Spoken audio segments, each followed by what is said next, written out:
Okay, so I'm going to be talking about a pathways program. It's also called advanced entry, which I don't think is a particularly exciting name, but really it's about converting your college diploma, your 2-year college diploma, into a BA in 2 years or more, but it's um, that's what we're set at if you're at full time. We have a couple of websites that you should become familiar with, because when you're taking a program, it's really important to know whether those courses match your needs. And because we want you to be passionate about those courses, I think they're wonderful courses, but it's important that you think they're wonderful courses. We have 2 streams right now where we plan to expand on that: early childhood studies and lifelong learning specialization. Uh, and there is a link here, which I will put in the chat after when Diane reminds me. So because people can come in later and then they will not. So this is a handout to my presentation. So I'm going to go over these 9 areas. Why would you pick our program? A program overview, some insight on our students and our instructors, a brief overview of our courses, how we learn, because we do things a little bit differently and we think it works quite well. Your workload, that's really important. You have to understand, how does that fit in with your lives, your busy schedules? Some possible careers and admissions. How do you apply for a program? So we've been doing online for over a decade, and we do it particularly well. Do we have lots to learn? Absolutely. And we take that growth mindset, but we do a lot of things that are that really help in an online learning environment, and our students are very successful. We're definitely strong in technology, and that's not necessarily good enough. What you want is to be strong in technology in a meaningful way, that it actually integrates and helps you, not just to use technology for technology's sake. One of the things we emphasize is social presence and virtual connections.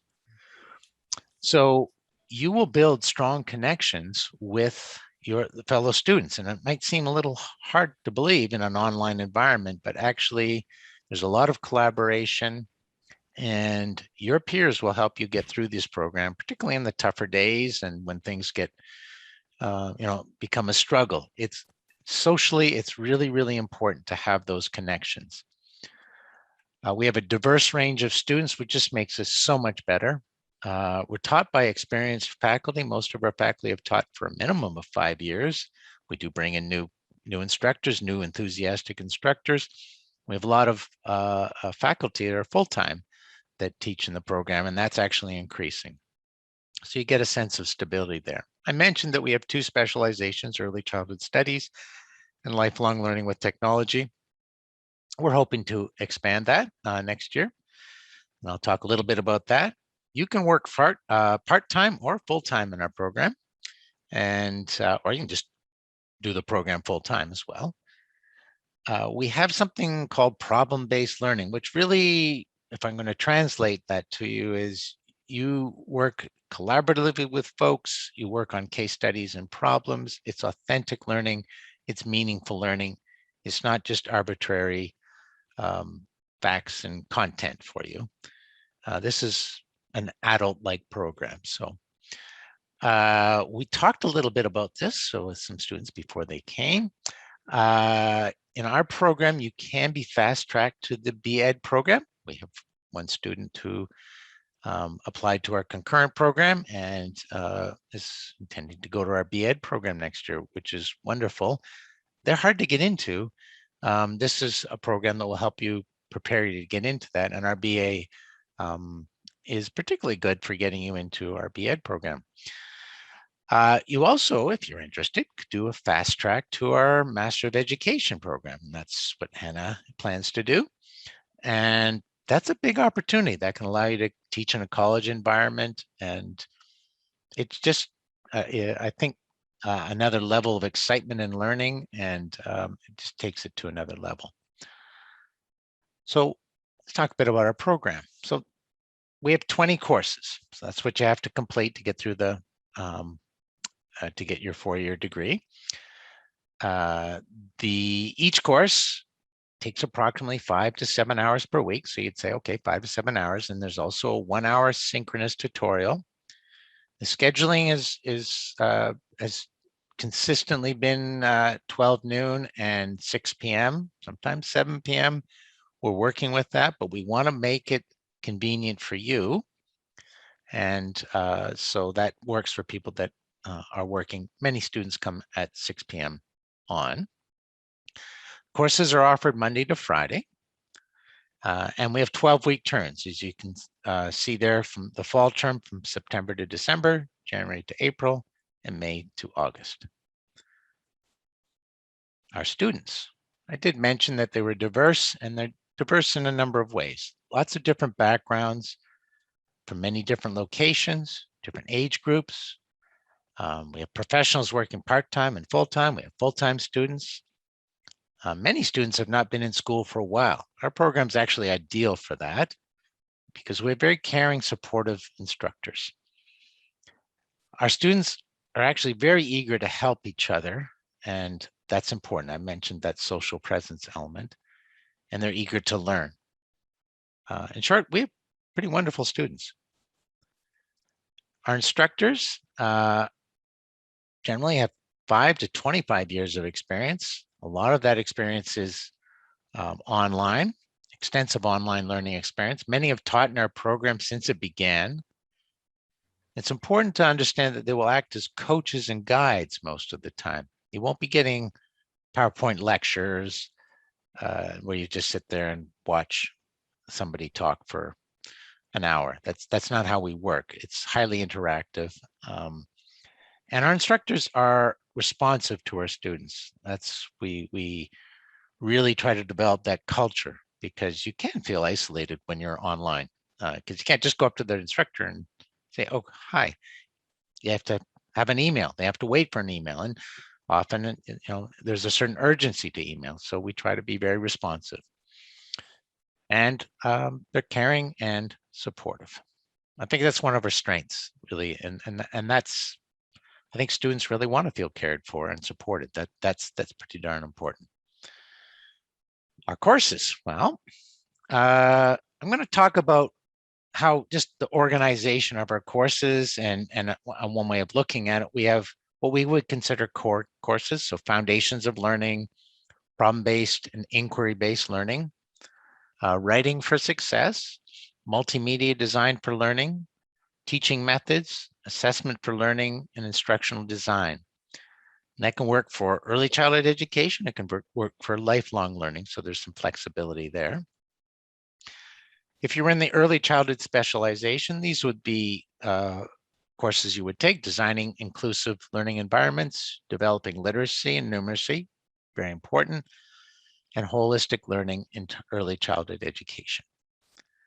If you're in the lifelong learning stream, you could take foundations of adult learning, foundations of digital teaching and learning technologies, workplace learning, and financial management, and the business of online learning. We have, I mentioned a new stream that we're working on, equity, diversity, and inclusion, which we proudly take very seriously at Ontario Tech, and are very interested in the issues around there. So here are the 4 courses that are being proposed: Unlearning and the Inclusive Curriculum, Enabling Learning Through Technology, Social Justice Issues in Education, Designing Inclusive Learning Environments. And then we have a number of digital technologies courses. So creating digital tools, online learning, theory and research, information literacy, digital communication technologies, psychological foundations, and digital technologies, and games and simulations for learning. As I said, I'll give you the presentation afterwards, and you can take a look at the actual descriptions of the courses, because names can be misleading. You want to take a little look and see if they're the courses you want. How we learn. There's lots of ways that one can learn. Many of you have probably experienced lectures and tests and that kind of thing. We don't do that. We have a combination of synchronous and asynchronous. So I mentioned the tutorial, but also working outside of class. You may work outside of class with groups in Zoom or Google Meet or your tool of choice. We strive to be highly interactive and hands-on with no lectures. Doesn't mean that there won't be a video or two on information or referring to a resource or something you'd have to read, but lectures just don't work very well in online learning. And problem-based learning, as I mentioned, authentic and working collaboratively, and as you can imagine, working on sort of challenging problems or case studies, and sometimes developed by the students and sometimes developed by the instructor, focus on a particular area. It's a lot of collaboration, so you're not on your own, and it's not, hopefully not like that traditional sort of group work where you did all the work and nobody else did in your group. This is something where we try to make it really good collaborative learning. Meaningful use of technology, you'll see a lot of technology. We are Ontario Tech University, of course, but we want to use it in meaningful ways. Assignments that are authentic and often give you choice. That's important. No point in doing an assignment that has no relevance to you whatsoever. There are no tests or exams, and you will have a strong relationship with your peers and the instructors. In terms of workload, it's important to consider. So I mentioned a little bit before, for every course you take, you can probably plan for 5 to 7 hours per course per week. That will vary on a week-by-week basis, depending on assignments and your skill set, but that's sort of on average, a 1-hour tutorial per week, 4 to 5 assignments per course. And keep in mind, though, that might seem like a lot, but a lot of those assignments are collaborative, so you're not on your own. If you're working part-time, 1 to 2 courses. Sorry, if you're a part-time student, you would take 1 to 2 courses per term. If you're a full-time student, you would take 3 to 5 courses per term. And then careers. Possible careers, elementary and kindergarten teachers, primary school teachers, entrance into the master program where you could be a college instructor or researcher. Or there's lots of doors that opens. Could be advertising and marketing and public relation managers, computer programmers and interactive media and instructional design, your lifelong learning route, and you certainly could be an advisor, an educational policy or a consultant, program officer. There's a detailed list of possible careers that could come from this. Degree, and then admissions. How do you apply? Well, you're here, so you probably have completed a 2-year college diploma. Check. Good academic standing, be average in your college diploma, and you submit your transcripts. So it's not terribly difficult to apply. There's obviously you have to put in your application, and then you have to get your transcripts sent over. That's usually done digitally. And so there are 3 intakes, and we're working with the entry dates. Sometimes they vary a little bit. Try to be flexible. For the winter intake, it's November 15th for the application, which is kind of cutting it tight. We're in November 9th right now, but if you want to apply for the winter, you can. To get the application in, you would just fill in the form. There is a fee for it. I'm not 100% sure what that is, but probably in the neighborhood of $100. Hannah, do you know what it is? It's about $150. $150. Inflation. The old days. When I was a kid, it was only 15. No. So that's standard in terms of application. So you once you apply, then you're in the system by November 15th. Just make sure your transcripts are in there by December 10th. Sometimes it takes a little time to transfer them over. It's a busy time. Well, actually, it's probably not as busy in the winter. If you're applying for, so maybe you didn't want to do it right now, maybe you're applying for the spring, summer, which is fine.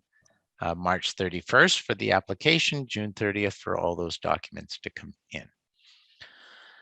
or maybe that's June 30th is probably a mistake. Yes, that seems. I was just going to say. Yeah, because the spring semester starts the beginning of May, so we will fix that. Right. Unbelievable. Who did this? Okay, so yes, because it starts in May, so you would have the before that time period. And then for the fall, March 31st, the application, but we've actually have accepted applications far later than that. But you want to have all your documents in by August the 12th.